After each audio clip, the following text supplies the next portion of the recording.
الحمد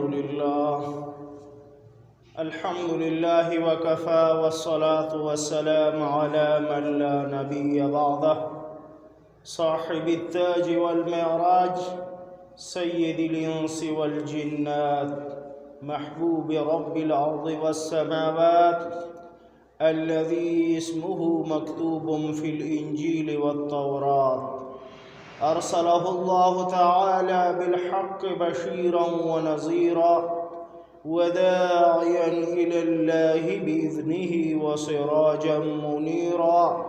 أما بعد فأعوذ بالله من الشيطان الرجيم. بسم الله الرحمن الرحيم. ما كان محمد أبا أحد من رجالكم ولكن رسول الله وخاتم النبيين. وقال تبارك وتعالى: لقد جاءكم رسول من أنفسكم.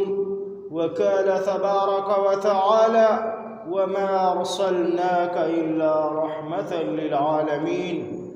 قال النبي صلى الله عليه وآله وسلم: ما بين بيتي ومنبري روضة من رياض الجنة.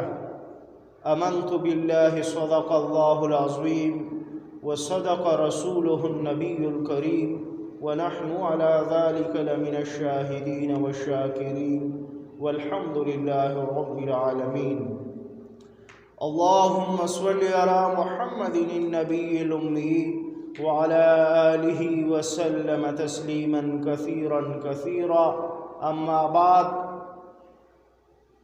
کونین کی تخلیق کا مولا تو سبب ہے، اسلام کا مفہوم تیرے در کا ادب ہے. طٰہٰ سے آیا ہے تیری سیرت کا قصیدہ، قرآن میں یاسین تیرا نام نسب ہے. والشمس کا مطلب تیرے چہرے کی تلاوت، واللیل تو مولا تیری زلفوں کا لقب ہے. وہ آئے جن کی آنے کی زمانے کو ضرورت تھی، وہ آئے جن کی آمد کے لیے بے چین فطرت تھی. وہ آئے نغمہ داؤد میں جن کا ترانہ تھا، وہ آئے گڑیائے یعقوب میں جن کا فسانہ تھا. وہ آئے مسترد تھی جس کی خاطر وادی بطحا، وہ آئے جس کے قدموں کے لیے کعبہ ترستا تھا. میرے بزرگوں اور ساتھیوں، چونکہ 3 دن رہ گئے ہیں ربیع الاول کے مہینہ کے شروع ہونے میں، اسی وجہ سے آج جمعے کی ابتدا ہم نے سیرت النبی صلی اللہ علیہ وآلہ وسلم سے کی ہے. اس وجہ سے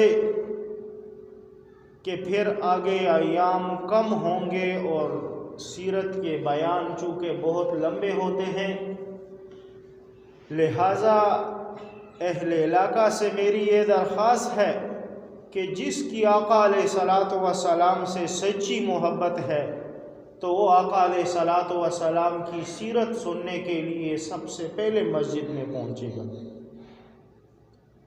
ورنہ یہ ہمارے صرف زبانی دعوے ہوں گے کہ ہم مسجد میں نہ آئیں تو سیرت کا بیان نہ سنیں، تو یہ ہمارے صرف زبانی دعوے ہوں گے، تاکہ ہمیں آقا علیہ الصلاۃ والسلام کے اخلاق کا تو پتہ چلے، آقا علیہ الصلاۃ والسلام کی مبارک زندگی کا تو پتہ چلے.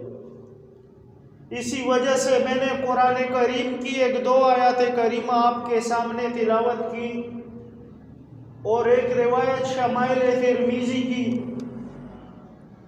میرے دوستو، اللہ جل جلالہ نے امام الانبیاء حضرت محمد مصطفیٰ ربی صلی اللہ علیہ وآلہ وسلم کے متعلق اپنی عظیم کتاب قرآن عظیم الشان میں ارشاد فرمایا کہ ما کان محمد ابا احد من رجالکم ولکن رسول اللہ وخاتم النبیین،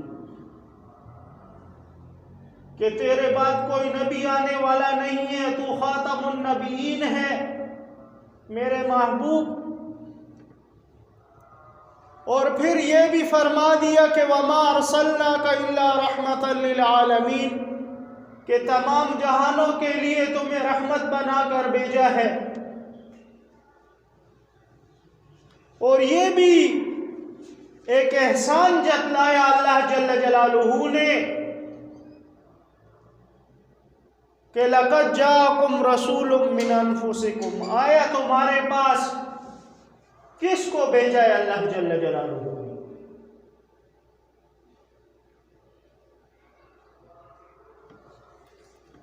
کس کو بھیجا ہے اللہ جل جلالہ نے؟ اللہ جل جلالہ نے ہم کو یہ احسان جتلایا۔ اے میرے رب، یہ احسان کس چیز کا ہے؟ کیا اس کائنات کو پیدا کیا اور ہمیں پیدا کیا تو یہ احسان ہے؟ فرمایا نہیں۔ فرمایا میرے رب اس آسمان کو پیدا کیا، یہ احسان کیا؟ فرمایا نہیں۔ اس زمین کو پیدا کیا، یہ احسان کیا؟ فرمایا نہیں۔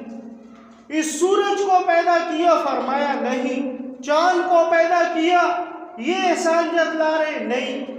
ستاروں کو پیدا کیا میرے رب، یہ احسان؟ فرمایا نہیں۔ نبی کی ذات دے کر میں نے تم پر احسان کیا ہے۔ اور تفسیر ابن عباس میں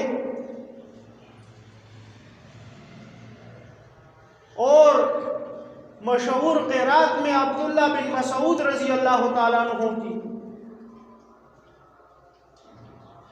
یہ انفسکم،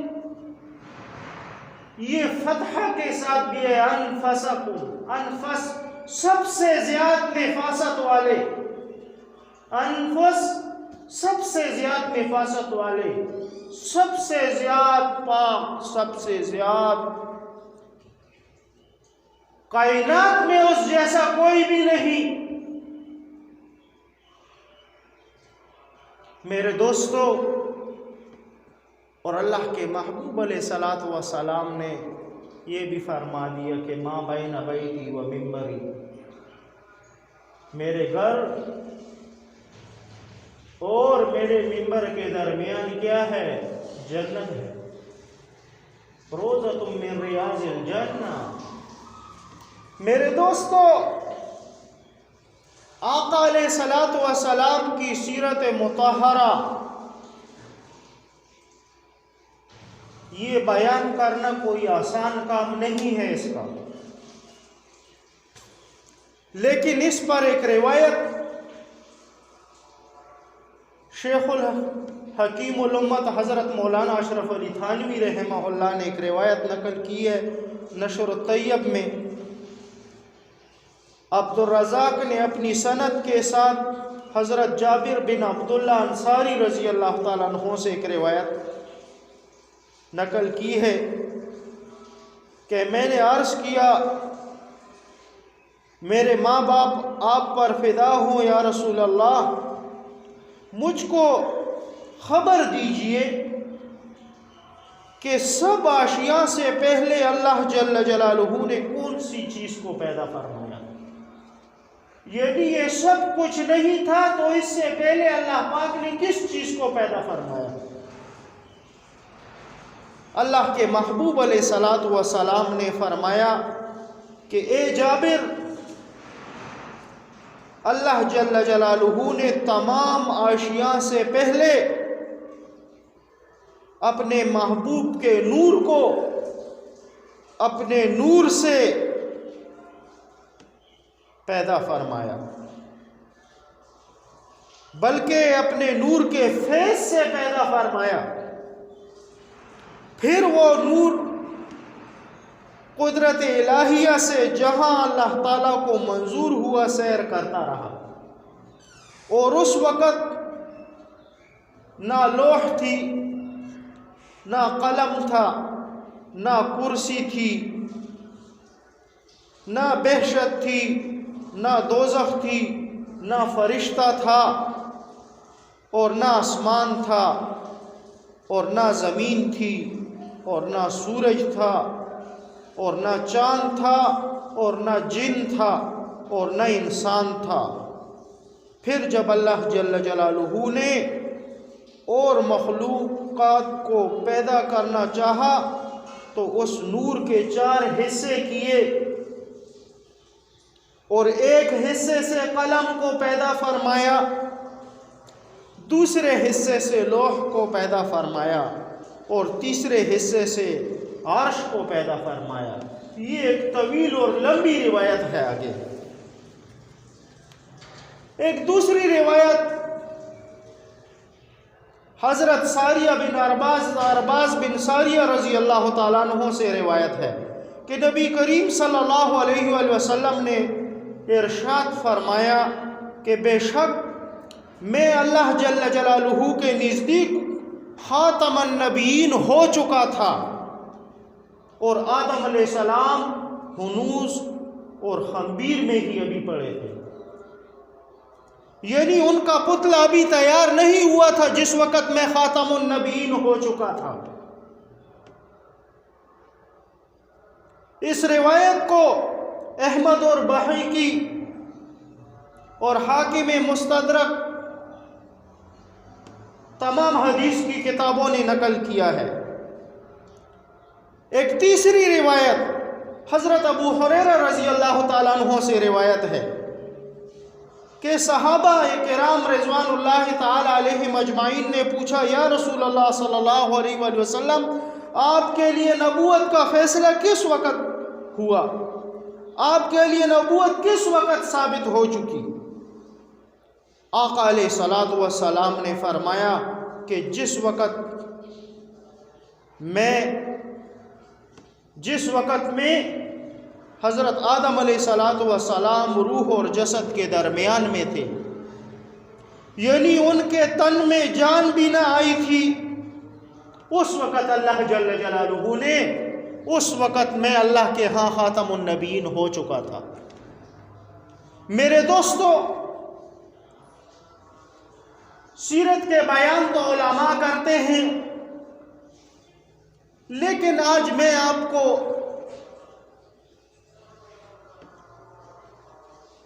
ایک واقعہ ایسا بتاتا ہوں سیرت کے متعلق کہ شاید آپ نے کہیں زندگی میں بھی نہ سنا ہو۔ یورپ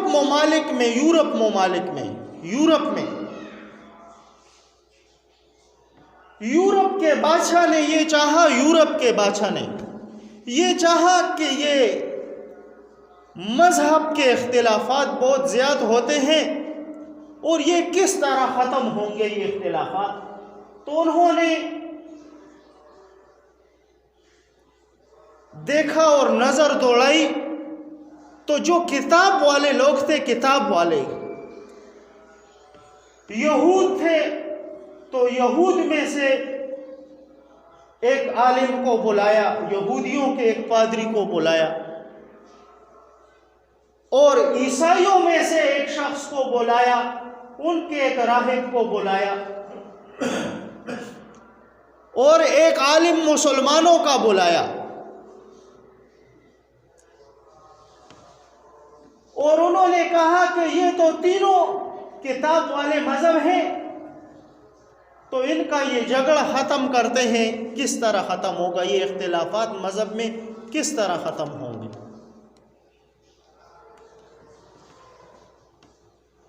تو عیسائیوں سے پوچھا گیا تو انہوں نے انجیل کے متعلق بتایا کہ یہ دیکھو، ہم حضرت عیسیٰ علیہ السلام کے چاہنے والے ہیں۔ ان سے سوال ہوا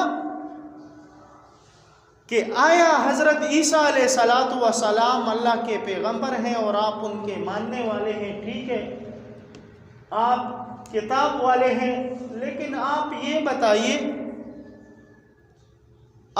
بتائیے کہ آپ کے جس کو آپ اپنا نبی مانتے ہیں اور پیغمبر مانتے ہیں اپنا، آیا اس کی شریعت اور اس کا جو کتاب تھی ابھی تک چل رہی ہے، جاری اور ساری رہے گی؟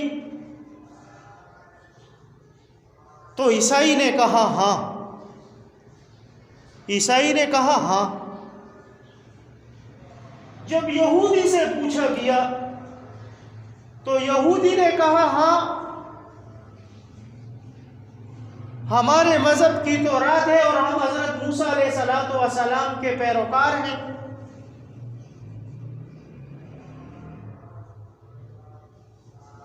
ہم اس کے پیروکار ہیں. اب اس نے سوال کیا، اس یورپ والے صدر نے، اور 3 ججوں کو بٹھایا تھا کہ تم لوگ ان کے درمیان فیصلہ کرو گے، ان 3 مذاہب کے درمیان تم فیصلہ کرو گے.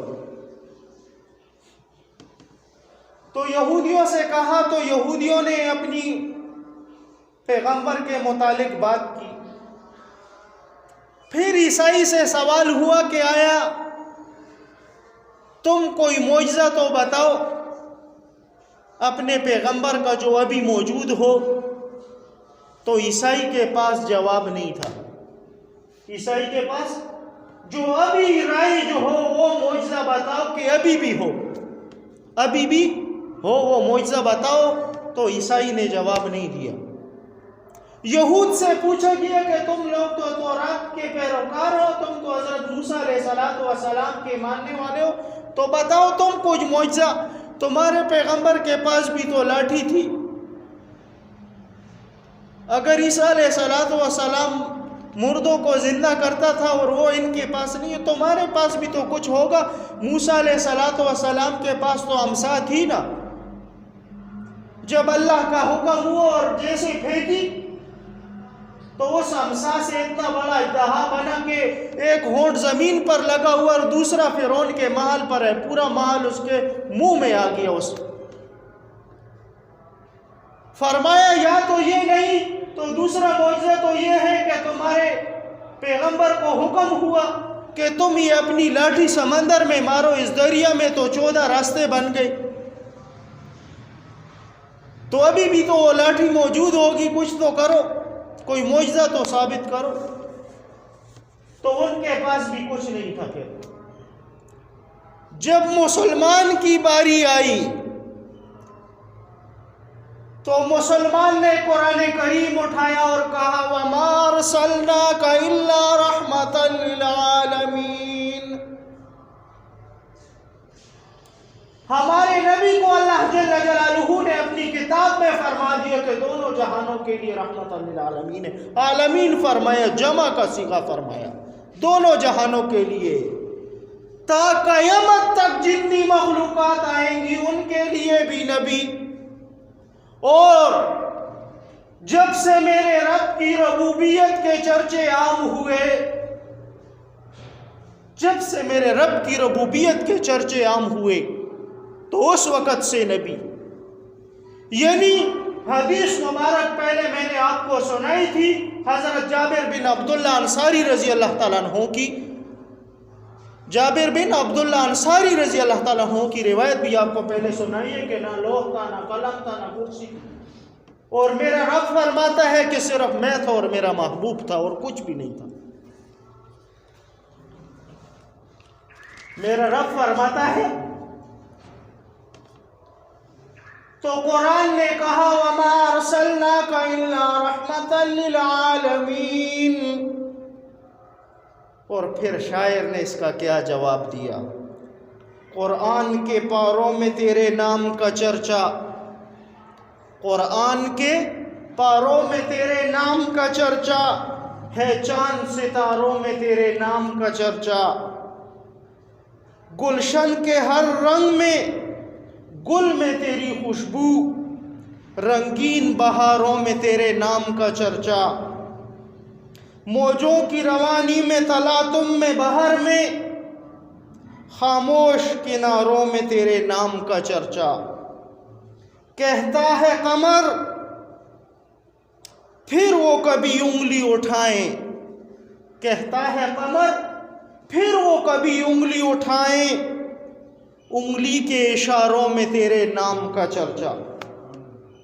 انگلی کے اشاروں میں تیرے نام کا چرچا. ایک انگلی کا اشارہ کیا اور چاند 2 ٹکڑے ہو گئے.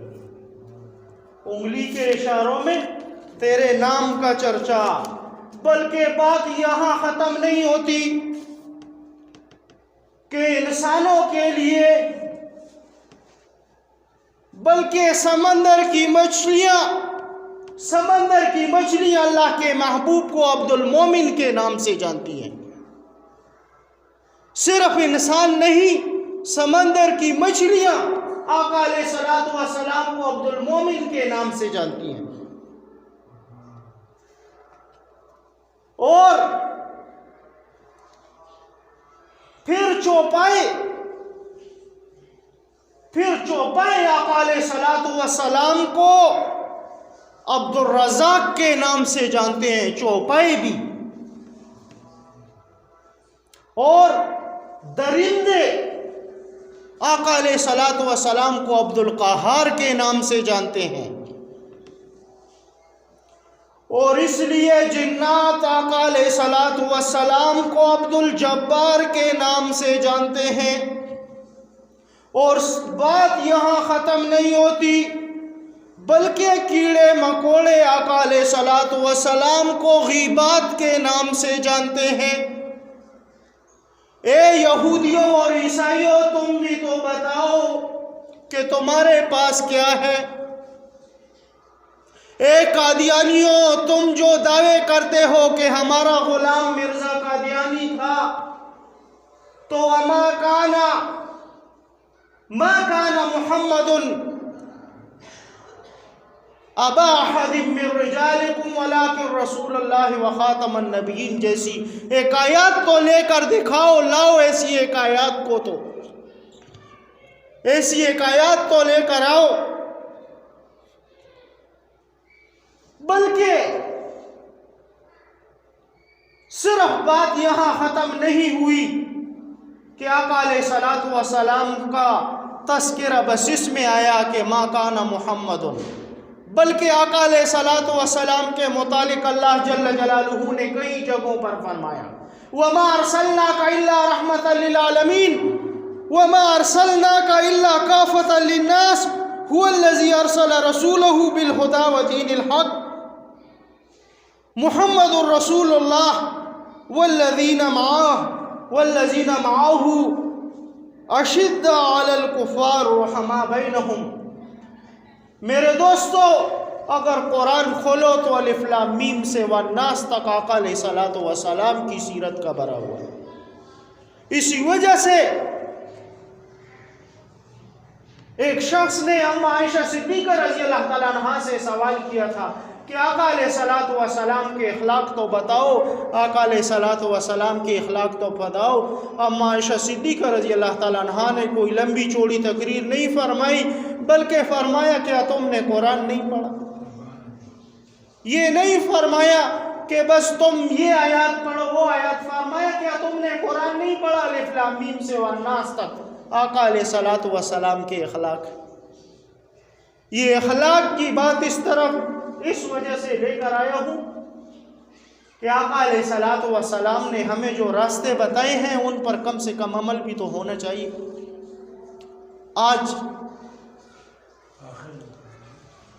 آج ہمارے لوگوں کے اندر زبانی دعوے تو ہیں لیکن ادب نہیں۔ اس ادب پہ انشاءاللہ آخر میں گفتگو کروں گا۔ آقا علیہ الصلوۃ والسلام کی سیرت کے متعلق یورپ کا وہ بادشاہ حیران اور پریشان ہو گیا، اور اس نے یہودیوں اور عیسائیوں سے کہا کہ اگر ہے تو کچھ لے کر آؤ، ورنہ نہیں ہے۔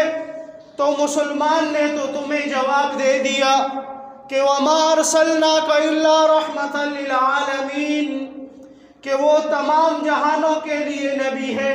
تم کہتے ہو کہ ہماری کتابیں رائج ہیں، تو بتاؤ پھر اس جیسی کوئی کتاب۔ اگر تم کہتے ہو کہ ہماری کتابیں حق ہیں تو اس جیسی کوئی آیات تو بتاؤ۔ اگر تم کہتے ہو کہ ہماری یہ بائبل صحیح اور فلاں صحیح اور فلاں، تو کوئی تو لے کر آؤ وما ارسلناک الا رحمتا للعالمین کے متعلق، اس کے مقابلے میں کوئی لے کر تو آؤ۔ او قادیانیوں، اگر تم کہتے ہو کہ ہمارا غلام مرزا قادیانی نبی تھا تو ما کان محمد ابا احد من رجالکم کی طرح ایک آیات تو لے کر آؤ۔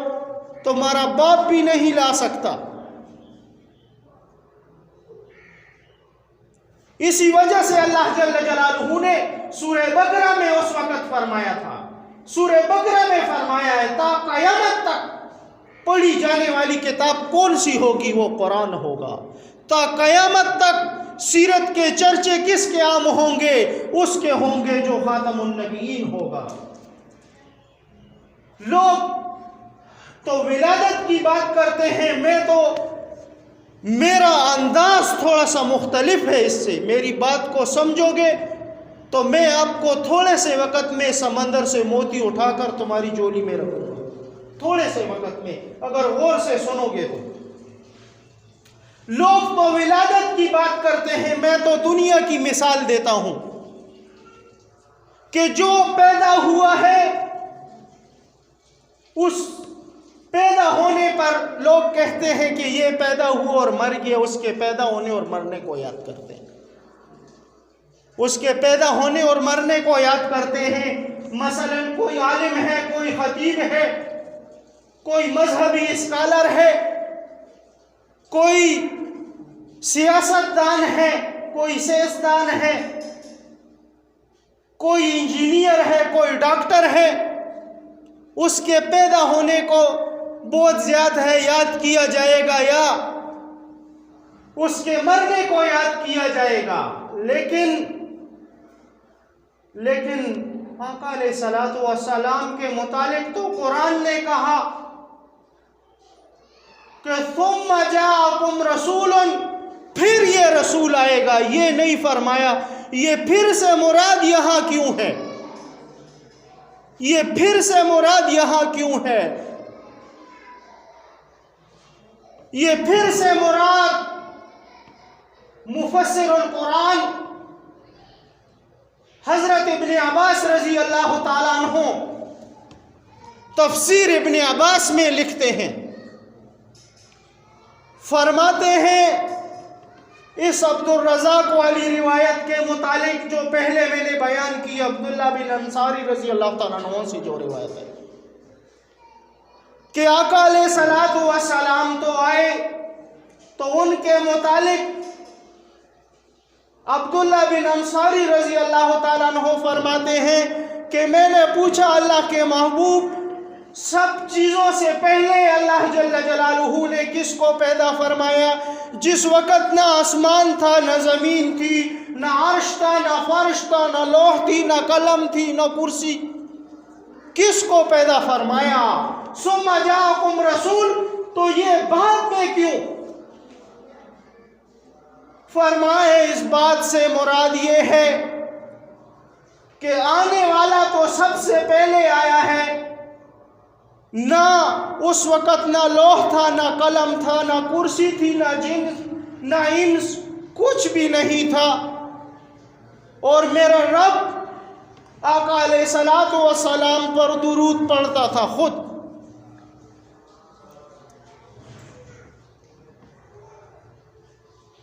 تو پھر یہ کیوں ثم، یہ پھر کا لفظ یہاں کیوں آیا؟ فرمایا اس وجہ سے آیا کہ کیا تم نے یہ آیات نہیں پڑھی؟ ما کان محمد ابا احد من رجالکم ولکن رسول اللہ وخاتم النبیین۔ خاتم النبیین، خاتم النبیین تمام نبیوں سے اس دنیا میں بعد میں آئے گا، لیکن پیدا سب سے پہلے اس کا نور ہوا ہے، پیدا سب سے پہلے اس کا نور ہوا ہے، اور نور سب سے پہلے پیدا ہوا ہے۔ ولادت کی بات ہے تو ولادت تو اس کی سب کچھ سے پہلے ہے، اس وجہ سے یہ پھر کا لفظ آیا کہ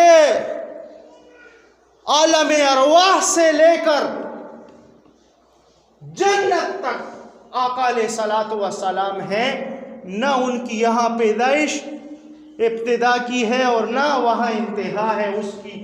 جیسے اس سے پہلے انسان آئے اور چلے گئے، عام انسان آئے اور چلے گئے، لیکن ثم جاءکم، پھر یہ ثم کا لفظ اس وجہ سے استعمال ہوا کہ سب کچھ سے پہلے آئے اور تر جنت تک انہی کا تذکرہ ہوگا، بلکہ ختم نہیں ہونے والے، ختم نہیں ہونے والے۔ اور خاتم النبیین اس وجہ سے، خاتم النبیین اس وجہ سے کہ ان کے بعد کوئی نبی آنے والا نہیں ہے، یہ خاتم النبیین ہے، ان پہ نبوت ختم ہے۔ خاتم النبیین کا یہ معنی نہیں ہے کہ اس دنیا میں ختم ہو گئے، بلکہ خاتم النبیین کا یہ معنی ہے کہ اس کے بعد کوئی دوسرا نبی آنے والا نہیں ہے۔ اور یہ پھر کا جو لفظ ہے تو یہ ابتدا سے لے کر آخر جنت تک ہے، آخر جنت تک ہے، ختم ہونے والا نہیں ہے۔ تو قرآن نے اس متعلق فرمایا ثم جاءکم رسول، کہ پھر رسول، تو یہ پھر رسول کا تمہیں اس وجہ سے یہ تذکرہ دیا کہ اور نبی آئے، اور ان کے ساتھ ہی ایک وقت میں کتنے کتنے نبی آئے، اور کتنی کتنی قومیں تھی مکہ میں، کتنے کتنے لوگ تھے، ایک قوم کے پاس ایک نبی، دوسری قوم کے پاس دوسرا نبی۔ لیکن اس آیات کا جواب پھر اس آیات میں اللہ جل جلالہ نے فرمایا کہ ما کان محمد ابا احد من رجالکم ولکن رسول اللہ وخاتم النبیین، بلکہ یہ خاتم النبیین ہے، اس کے بعد کوئی دوسرا نبی آنے والا نہیں ہے۔ تم اس سوچ میں مت پڑ جانا، تم اس سوچ میں مت پڑ جانا کہ جیسے قوموں کے پاس نبی آتے تھے، کہیں غلام مرزا قادیانی خبیث تمہیں دھوکہ نہ دے دے، کبھی غلام مرزا قادیانی نہ اٹھے اور وہ کہے کہ میں نبی ہوں تو خاتم النبیین۔ یاد رکھو اس میرے محبوب کے بعد کوئی دوسرا نبی آنے والا نہیں ہے، یہ اور جو دعوے ماوے کریں گے یہ سب جھوٹے اور دھوکے باز ہوں گے، بس یہی آئے گا اور اسی پر نبوت ختم ہوگی اور تا قیامت تک جاری اور ساری رہے گا جنت تک۔ اور اس کے بعد جو کتاب آئی ہے اس کے پاس تو لا ریب فیہ، اس کتاب میں کوئی شک نہیں ہے۔ ایسا نہیں ہے کہ کل لوگ کہیں کہ 10 پارے بکری کھا گئی اور 10 پارے گائے میں اور پرانا قرآن گائے میں اور غار میں، پرانا قرآن غار میں ہے، کہیں ایسے لوگ آئے تو ان کا اعتماد مت کرنا، بلکہ یہ کافر ہیں اور جھوٹے ہیں۔ لا ریب فیہ، اس کتاب میں کوئی شک نہیں ہے، یہی کتاب ہے، ذالک الکتاب، یہی کتاب ہے۔ قرآن میں بھی جواب دے دی اللہ جل جلالہ نے اپنی اس کتاب کے متعلق کہ کہیں تم ان دھوکوں میں مت پڑ جانا، یہ جو نبی ہے میرا یہ خاتم النبیین، اور یہ جو کتاب ہے ذالک الکتاب لا ریب فیہ، یہ کتاب ہے، اس کتاب میں کوئی شک نہیں۔ کتاب کی طرف اشارہ فرمایا یہی کتاب ہے۔ ایسا نہ ہو کہ کل قادیانی اٹھے وہ اپنی کتابیں لے آئے اور اٹھے تو وہ کہے کہ پرانا قرآن غار میں، اور کوئی کہے بکری کھا گئی اور کوئی بلی کھا گئی اور کوئی کیا کہے، یہ سب جھوٹے۔ قرآن نے ان سب پر رد کر دی۔ قرآن نے ان کو بھی جواب دے دیا کہ تم کہتے ہو کہ ہمارے نبی کے پاس یہ معجزہ تھا، تو اس کا نبی اس وقت تک تھا، یاد رکھو کہ اس سے بعد نہیں تھا اس کا نبی۔ جس وقت تک اللہ جل جلالہ نے اس کائنات میں اس کی ڈیوٹی لگائی تھی، ذمہ داری لگائی تھی، اس وقت تک اس کی ڈیوٹی تھی، اور اس کے بعد اس کی شریعت کو ختم فرمایا، بعد میں دوسرا نبی آیا۔ لیکن یاد رکھو کہ قرآن اللہ کی آخری کتاب ہے، اور یہ رسول جو اللہ کا ہے خاتم النبیین ہے، اس کے بعد کوئی دوسرا رسول آنے والا نہیں ہے، اس کے بعد کوئی دوسرا نبی آنے والا نہیں ہے۔ کہیں تم اس دھوکے میں پڑ جاؤ کہ کل لوگ اٹھیں کہ ہم اس کے عاشق ہیں اور اس کے عاشق ہیں، لیکن بیچ میں سب کچھ جھوٹ ہو، بیچ میں ایک صحابی کی اتنی تعریف کرے اور اللہ کے نبی کو بھول جائے، یا یہ کہیں نعوذ باللہ ثم نعوذ باللہ، یا یہ کہہ دے کہ نعوذ باللہ جبرائیل تو انا علی کے پاس تھا نعوذ باللہ اور دھوکہ ہو کے آقا علیہ الصلوۃ والسلام کے پاس چلا گیا، تو فرمایا یاد رکھو ما کان محمد ابا احد من رجالکم ولکن رسول اللہ وخاتم النبیین، یہی خاتم النبیین ہے، اس کے بعد کوئی نبی آنے والا نہیں ہے، یہ اور لوگ جھوٹے ہیں، یہ ان کی باتوں میں مت آنا۔ اور فرمائے جو کتاب میں نے بھیجی ہے اس کی ذمہ داری میں نے خود لی ہے، ذالک الکتاب لا ریب فیہ، اس کتاب میں کوئی شک نہیں ہے، کل تم ان دھوکوں میں مت پڑنا لوگوں کے۔ اور عیسائیوں کو بھی یہ جواب اس وجہ سے مہنگا پڑا کہ عیسائیوں نے یہ دعویٰ کیا کہ ہمارا نبی اور ہم حق پر ہیں، تو ان سے کہا گیا کہ معجزہ دکھاؤ، تو ان کے پاس کچھ نہیں تھا۔ فرمایا اگر تم کہتے ہو کہ عیسیٰ علیہ السلام روح اللہ ہے اور ابھی بھی ان کا دین ہے جاری اور ساری ہے ان کا دین، تو ایک مرے ہوئے کو تو زندہ کر کے دکھاؤ تو ہم مان لیں گے۔ یہودیوں سے کہا گیا کہ تم کہتے ہو کہ ہم حق پر ہیں اور مسلمان نہ حق ہیں، تو فرمایا تم بھی تو کلیم اللہ کی امسا تمہارے پاس ہے، اس امسا کو پھینکو کہ اس سے دیکھتے ہیں اژدہا بنتا ہے یا نہیں بنتا، یا اسے سمندر میں مارو اور دیکھتے ہیں 14 راستے بنتے ہیں یا نہیں بنتے، تمہارے پیغمبر کا معجزہ بھی پتہ چل جائے گا۔ تو جب مسلمانوں سے کہا تو مسلمان نے ڈٹ کر کہا یہ کتاب ہے وما ارسلناک الا رحمۃ للعالمین، یہی ہے وہ کتاب، یہی ہے وہ دلیل اس کی کہ یہ رحمت للعالمین ہے، اس کا یہ چرچا تمام عالمین کے لیے، اور تمام عالمین کا یہ نبی ہے، تمام کے لیے یہ رحمت ہے۔ اور یاد رکھو کہ تمام کے لیے رحمت ہے، لیکن ایک آخر میں یہ گزارش کروں گا، ہم اللہ کے نبی کو رحمت للعالمین تو مانتے ہیں، لیکن اس نے جو عمل ہمیں بتایا اس عمل کو نہیں کرتے۔ ایمان سے کہو کہ ہمارے اس مذہب اسلام میں ماں باپ کا ادب جائز ہے یا نہیں ہے؟ قرآن نے تو یہاں تک کہا کہ اف تک نہیں کرو گے ماں باپ کے سامنے، قرآن نے تو یہاں تک کہا کہ اف تک نہیں کرو گے ماں باپ کے سامنے، لیکن تم نے یا بی اے کر لی یا تم نے حفظ کر لیا تو تم اپنے باپ سے زیادہ سمجھنے لگے ہو۔ لیکن وہ بات مجھے یہاں پر ایک یاد آئی کوے والی، کہ ایک دن ایک بوڑھا باپ تھا، اس نے وہ جوانی میں تھا، اس نے اپنے بچے کو اٹھایا تھا اور ایک کوا سامنے بیٹھا تھا، اور یہ بچہ اپنے باپ سے کہہ رہا ہے کہ ابا جان یہ کیا بیٹھا ہے؟ تو ابا اسے کہہ رہے ہیں کہ بیٹا یہ کوا ہے۔ پھر پوچھ رہے ہیں ابا جان یہ کیا ہے؟ پھر باپ بتا رہے ہیں بیٹا یہ کوا ہے۔ 100 مرتبہ اس بچے نے اپنے باپ سے پوچھا، باپ کو غصہ نہیں آیا کہ بچے کو ڈانٹا ہو کہ بس کوا بیٹھا ہے نا تمہیں نظر نہیں آ رہا۔ لیکن جب یہ باپ بوڑھا ہو گیا اور چارپائی پر بیٹھا تھا اور اس بچے سے کہا کہ بیٹا یہ سامنے کیا بیٹھا ہے؟ تو کہتا ہے ابا جان کوا بیٹھا ہے۔ دوسری مرتبہ جب کہا تو پھر اپنے باپ کو یہ بچہ کہہ رہا ہے نظر نہیں آ رہا تمہیں کوا بیٹھا ہے، اندھے تو نہیں ہو گئے؟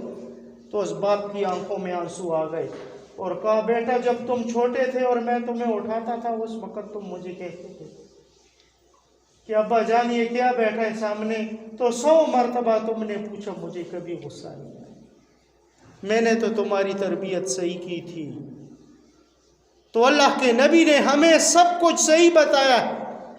اللہ کے نبی تو رحمت للعالمین ہے، ان کے اخلاق تو عائشہ صدیقہ رضی اللہ تعالیٰ عنہ نے فرمایا کہ الف لام میم سے والناس تک آقا علیہ الصلوۃ والسلام کے اخلاق ہیں۔ تم نے 4 جماعتیں کیا پڑھ لی، تم اب اپنے ماں باپ کو بھی جاہل کہتے۔ تم نے اکثر یہ بے ادبی کے شکار لوگ یہ کیوں ہوتے ہیں؟ اس کے اندر بھی کوئی ایک روحانی بات چھپی ہوئی ہے اور وہ آج آپ کو بتا دوں۔ وہ روحانی بات کیا ہے؟ ایک شخص اسکول کی تعلیم کرتا ہے PhD تک، اور دین کا علم بھی کرتا ہے، قاعدے سے لے کر دور حدیث تک قرآن بھی حفظ کیا اور علم بھی کیا، عالم بھی ہو گیا، علم بھی کیا اور عالم بھی ہو گیا، تو ہمارا ذہن تو دنیاوی لحاظ سے یہ کہتا ہے کہ یہ بچہ بالکل پورا ہو گیا ہے، اس نے دیکھو پی ایچ ڈی بھی کر لی ہے انگلش میں اور عالم بھی ہو گیا اور قرآن کا حافظ بھی ہو گیا، اس سے کون سی بات باقی ہے؟ اس مجلس میں کوئی ایسا ہے جو مجھے بتا سکے؟ اس سے کون سی بات رہ گئی ہے؟ پوری مجلس کے اندر کوئی ہے جو مجھے بتا سکے؟ ایک بات اس سے رہی ہے اور وہ قرآن میں دلیل کے ساتھ ہے، اور وہ جس کے اندر نہ ہو تو اکثر وہ گمراہی کا شکار ہوتا ہے۔ ایسے لوگ گمراہ ہوئے جنہوں نے 900 جلدوں کی تفسیر لکھی قرآن کی، کتنی؟ 900 جلدوں کی تفسیر لکھی، لیکن آخر میں گئے تو کلمہ بھی نصیب نہ ہوا، کفر کی حالت میں چلے گئے۔ تو بتاؤ ایسی کون سی بات تھی جو یہاں رہ گئی؟ اس پورے مجمع کے اندر کوئی ایسا ہے جو مجھے بتا سکے گا؟ وہ ایک بات تھی کہ ان کا راہبر کوئی نہیں تھا۔ راہبر سے مراد یہاں کیا ہے؟ اس نے کسی شیخ کے ہاتھ میں ہاتھ نہیں دیا تھا، اس نے کسی مستند پیر سے بیعت نہیں کی تھی۔ سمجھ آ گئی آپ کو؟ یہ بیعت جو ہے یہ قرآن سے اس وجہ سے ثابت ہے کہ کتنے صحابہ آقا علیہ الصلوۃ والسلام کے ساتھ جہاد میں گئے اور اسلام قبول کیا تو تب بھی آقا علیہ الصلوۃ والسلام کے ہاتھ پر بیعت کی۔ اور یہ بات کسی شیخ و مرشد اور پیر سے یہ جو بیعت کرتے ہیں، یہ بیعت جو ہے یہ روحانی علاج ہے، یہ بیعت جو ہے یہ روحانی علاج ہے۔ اگر یہ شخص عالم بھی ہو جائے اور پی ایچ ڈی بھی کر لے تو اس کا روحانی علاج نہیں ہوگا، اس میں خواہ مخواہ بد اخلاقی بھی ہوگی اور خواہ مخواہ یہ گمراہی کا شکار ہوگا اگر اس نے کسی مستند پیر سے بیعت نہیں کی ہوئی ہے۔ یاد رکھو یہ۔ اور یہ بد اخلاقیاں اکثر یہ لوگ، ہم مدرسے میں ہمارے طالب علم، اکثر میں طالب علموں کی باتیں سنتا ہوں، میرا دل رونے لگتا ہے۔ میں کہتا ہوں کہ اس طالب علم کے ساتھ ہم نے کتنی خواری کی تھی اور کتنی محنت کی تھی، اس کے ہر نخرے و انداز ہم نے سنے تھے، اور آج یہ بڑا ہو گیا ہے تو اس کی باتیں سنتے تو ہمیں رونا آ جاتا ہے۔ ایسے ماں باپ کی بھی حالت ہے، اس ماں باپ نے ان کے لیے کتنی تکلیفیں ان بچوں کے لیے گزاری ہوتی ہیں۔ سخت سردی ہوتی تھی اور یہ بچہ اپنی ماں کے اوپر پیشاب کر دیتا تھا، وہ حالت اپنی بھول گیا ہے یہ، لیکن آج تکبر کا عالم یہاں پہنچ گیا، بد اخلاقی کا، کہ اپنے ماں باپ کو کہتا ہے کہ تمہیں سمجھ نہیں آتی اور میں سمجھدار ہوں۔ یاد رکھو یہ کہ جس کے اندر اخلاق نہیں ہے تو وہ اخلاق کس وجہ سے، یہ بد اخلاقی کا شکار ہم کیوں ہوتے ہیں؟ اس وجہ سے ہوتے ہیں کہ ہماری کسی صحیح شیخ کے ساتھ ربط نہیں ہے، کسی مستند شیخ سے ہم نے بیعت نہیں کی۔ یہ بیعت کو اکثر لوگ فالتو کام سمجھتے ہیں، نعوذ باللہ، لیکن یاد رکھو اگر یہ فالتو کام ہوتا تو قرآن نے نہ بیان کیا ہوتا۔ اور جب تم کسی مستند پیر سے، کسی مستند شیخ سے بیعت کرو گے اور پھر اس شیخ کی کسٹڈی میں اپنے بچوں کو بھی، اس شیخ کی موجودگی میں اپنے بچوں کو بھی رکھو گے اور اس دینی تعلیم سے اس طرح نوازو گے جیسے صوفیاء کا طریقہ ہے، صوفیاء کا طریقہ ہے جیسے، تو یاد رکھو تمہارے بچوں کی تربیت ایسی ہوگی ایسی جیسے تمہارا دل چاہتا ہے۔ لیکن صرف ادب ہم نے انگریزی تعلیم کو کہا ہے، لیکن بات ایسی نہیں، ہم انگریزی تعلیم کے مخالف نہیں ہے کہ انگریزی تعلیم، لیکن کم سے کم اتنا دین تو سیکھو، اتنا دین کہ اپنی 24 گھنٹے کی زندگی تو دین کے مطابق گزار سکو۔ ماں کی اور بہن کی پہچان تو تمہیں ہو کم سے کم۔ پچھلے جو میں اس وجہ سے میں نے تم کہا تھا کہ وہ ٹچ موبائل پھر تم بچوں کے ہاتھ میں نہ دیتے، وہ ٹچ موبائل یاد رکھو ہم نے اس کو اپنی کمزوری سمجھا ہوا ہے۔ اس کا صحیح استعمال بھی ہو سکتا ہے، غلط استعمال بھی ہو سکتا ہے، لیکن صحیح استعمال تو ہم کرتے نہیں ہیں۔ صحیح استعمال تو ہم کرتے نہیں ہیں. جس کو دیکھو، جس کو، اب یہ بات موقع پر بتا دوں، اب اپنے بچوں کے پاس، تمہارے بچوں کے پاس، جس کے پاس ٹچ موبائل ہے سب سے لے لو. ورنہ یاد رکھو تم منبر رسول پر بیٹھا ہوں، میں تمہارا دشمن نہیں ہوں دوستو. اللہ کی قسم کھا کے کہتا ہوں کہ تمہارے بچوں کے یہ دماغ جو ہے یہ موبائل کی طرف ہوں گے، نہ تو انگریزی تعلیم کے رہیں گے اور نہ دینی تعلیم کے رہیں گے.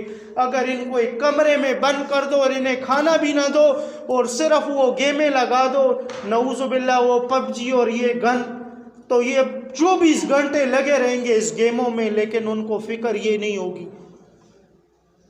یہ فکر نہیں ہوگی ان کو کہ میرے ماں باپ ہیں یا میں مسلمان ہوں، انسان ہوں. اپنا آپ بھی وہ بھول جائے گا. جیسے یہ آئس کا یہ نشہ نکلا ہے، آئس کا، پہلے تو ہیروین تھی، اب یہ آئس نکلی ہوئے. یہ آئس جو 24 گھنٹے بندہ جاگتا رہتا ہے، ایسی یہ موبائل بھی آئس سے خطرناک نشہ ہے. یہ موبائل اکثر یہ لوگ رات کو پوری رات جاگتے رہتے ہیں، اور جب صبح ہوتی ہے، جب نماز کا وقت ہوتا ہے اور یہ نماز کے لیے نہیں آتا، تو شیطان آتا ہے اور اس کے منہ میں بول کر کے اور چلا جاتا ہے. شیطان آتا ہے اور اس کے منہ میں بول کر کے چلا جاتا ہے. اور پھر اکثر ہمارے بھائی، ہمارے بزرگ، ہمارے یہ ماں باپ بھی کہتے ہیں کہ گھر کے رزق میں برکت نہیں ہے، اور گھر میں رزق میں کیسی برکت ہوگی کہ تمہارے بیٹے نے رات کو یوٹیوب کھولی ہوتی ہے اور پوری رات بیٹھا رہتا ہے. تمہارا بیٹا رات کو پوری رات واٹس ایپ پر لگا رہے تو وہ اسلام سیکھے گا؟ ایمان سے کہو. اور یہی بچہ اگر پوری رات سبحان اللہ سبحان اللہ کہتا جائے تو اللہ کی قسم یہ میرا دعویٰ ہے کہ نہ اس گھر میں کبھی لڑائی ہوگی اور نہ اس گھر میں کبھی برکت کم ہوگی، اور نہ ہمارے مسلمانوں کے رشتوں میں بگاڑ آئے گی. اگر یہ بچہ رات کو جاگتا ہے تو کم سے کم اگر اس نے ایک عورت والا طریقہ، اگر ایک عورت ہے اور وہ کہتی ہے کہ میں عورت ہوں، تو ان نوجوانوں کو بتا رہا ہوں، لڑکوں اور لڑکیوں کو، کہ رابعہ بصری بھی ایک عورت تھی. رابعہ بصری بھی دن کے وقت بادشاہ کی خدمت کرتی تھی اس کے محل میں، دن کے وقت بادشاہ کی خدمت کرتی تھی، اور رات کے وقت جیسے آتی تھی تو نوافل کے لیے کھڑی ہوتی تھی تو پورا قرآن پڑھتی تھی،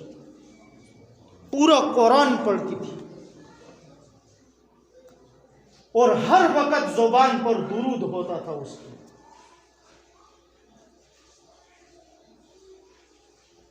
ایک مرتبہ بادشاہ کے محل میں صفائی کر رہی ہے اور تھکی ہوئی ہے، اور جس تخت پر وہ بادشاہ سوتا تھا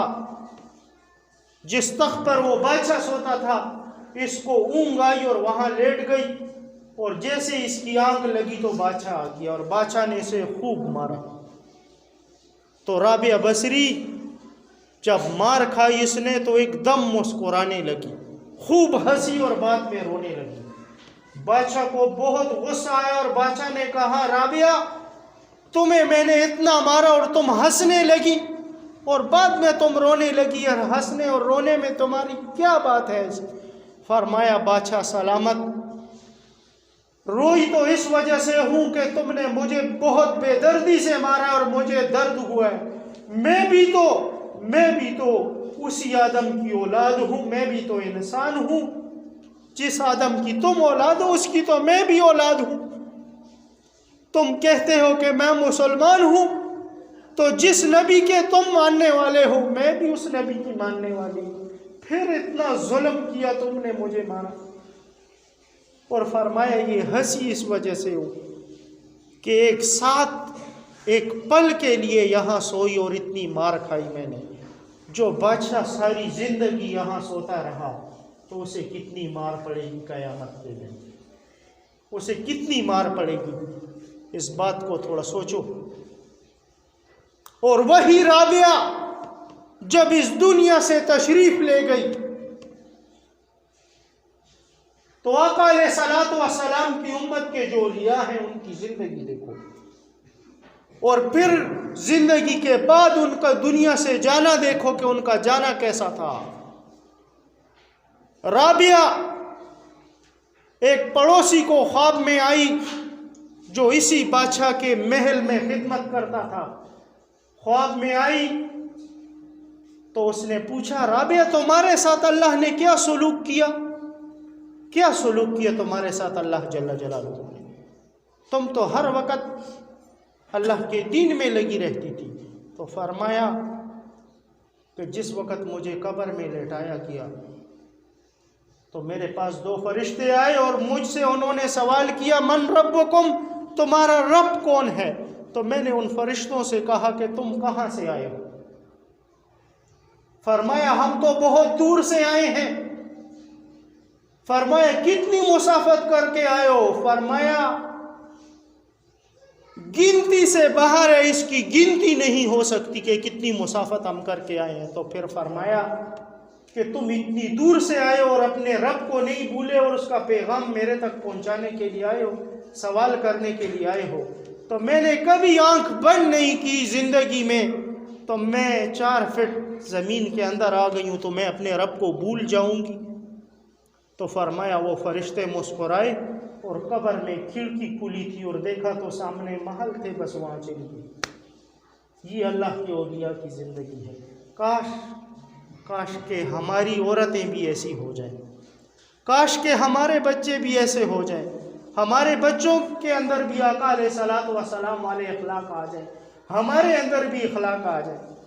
لیکن ادب و احترام کی جو بات ہے، اس پر میں زور اس وجہ سے دیتا ہوں میرے ساتھیوں کہ خدا را صبح کے وقت سب سوئے رہتے ہیں۔ بہت ہمارے ساتھی ایسے ہیں کہ جن کو قرآن سننا بھی نعوذ باللہ برا لگتا ہے۔ ہم تو کہتے ہیں نا فلاں کافر اور فلاں کافر اور فلاں، تو مسلمان پر کیا بم گرا ہے کہ یہاں راستے میں کھڑا ہے اور آقا علیہ الصلوۃ والسلام کی حدیثیں باہر دکانوں کے پاس کھڑے لیکن مسجد کے اندر نہیں آ رہا، تو تمہارے دل کو کون سا زنگ لگے؟ تم تو کہتے ہو کہ قادیانی کافر اور فلاں کافر ہے فلاں، تو تمہیں کیا ہوا؟ تم میں کیا ہوا؟ کیا تمہیں تمہارے رب نے رزق نہیں دیا؟ کیا تم انسان کی جگہ بندر پیدا ہوئے ہو؟ کیا مسئلہ ہے؟ تمہارے اندر ادب کہاں سے آئے گا اور احترام کہاں سے پھر آئے گا؟ نہ تم اللہ کی کتاب کو صحیح طریقے سے مانتے اور نہ اس کے نبی کو صحیح طریقے سے مانتے، صرف زبانی جمع خرچ ہے۔ دل سے تسلیم وہی کرے گا جس کے اخلاق بھی ویسے ہوں گے اور وہ اپنے گھر کا ماحول بھی ایسا بنائے گا۔ اللہ جل جلالہ ان باتوں پر پہلے مجھے عمل کی توفیق عطا فرمائے۔ وقت بہت دیر ہو گئی لیکن یہ ادب کی بات اس وجہ سے آخر تک پہنچائی کہ تاکہ ہم سب کو پتہ چل جائے، کیونکہ مسجد تو ہمیں سینٹر جیل نظر آتی ہے۔ دنیا کے ہر فالتو کاموں میں سے ہمیں فالتو کام نماز نظر آتا ہے۔ اسی وجہ سے ہمارے مسلمانوں کو دیکھو، جمعے کے دن بھی نہ نہاتے ہیں اور نہ ٹوپی پہنتے ہیں، نہ خوشبو لگاتے ہیں، کچھ بھی نہیں، ایسے ہی مسجد میں آیا اور گیا۔ اللہ جل جلالہ ہدایت نصیب فرمائے، پہلے مجھے اور بعد میں آپ کو۔ وآخر دعوانا الحمدللہ رب العالمین۔ سنت ادا کرو۔